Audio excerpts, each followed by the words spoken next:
Notre objectif au niveau des fourrages, c'était d'atteindre l'autonomie protéique le plus possible, ne plus être dépendant de l'aliment du commerce pour tout ce qui est cheptel de souche et une grosse partie de l'engraissement des animaux. Avec Yvan Lagros de la Chambre d'agriculture, on a choisi les différentes espèces à adapter sur l'exploitation en fonction des types de sol et des bâtiments et des modes de distribution.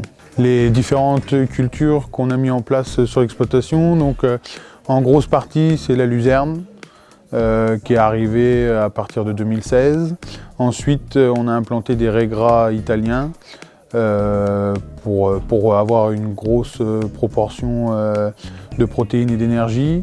Ensuite, les métailles sont venus compléter, donc des céréales, des mélanges de céréales avec des protéagineux, donc avoine, triticale. Au début, il y avait des petits pois, aujourd'hui, il n'y en a plus, on est essentiellement sur de la vesse. Et ensuite, du maïs en silage, pour apporter un petit peu plus dans la ration. Au début, c'était des rations compliquées à mettre en place, puisque bon, il a fallu faire beaucoup d'analyses de fourrage, essayer certains types du fourrage qui n'étaient pas trop adaptés sur des laitonnes, d'autres un peu plus. Donc aujourd'hui, avec les rations comme elles sont, on arrive à des performances très correctes sur des laitonnes, voire même très bonnes par moment.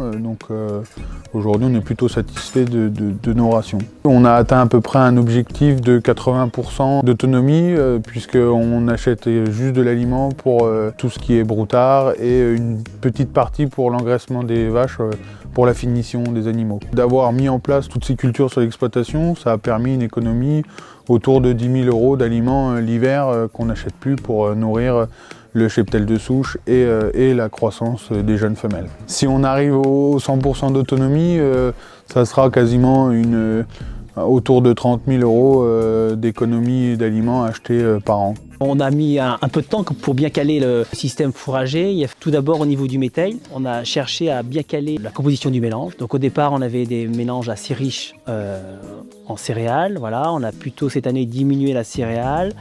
On a augmenté la veste et puis enlevé le poids qui marchait pas très bien. On cherche plutôt à faire un métail semi-tardif, plutôt une récolte au 20 mai, lorsque les céréales sont épiées. On cherche à avoir des métails à 8-9 tonnes de matière sèche et qui sont aux alentours de 12 de protéines. Cette année, on n'a pas réussi, on n'est qu'à 11. C'est pour ça qu'on a modifié un petit peu la composition du métail. Pour le métail, on a aussi réfléchi à sa place dans l'assolement. Les premières années, on était en double culture, c'est-à-dire que derrière le métail, on ressemait une autre culture. Donc on ressemait du teff gras, du sorgho, du mois. Ça n'a plutôt pas très bien fonctionné dans ces sols avec de la grosse terre.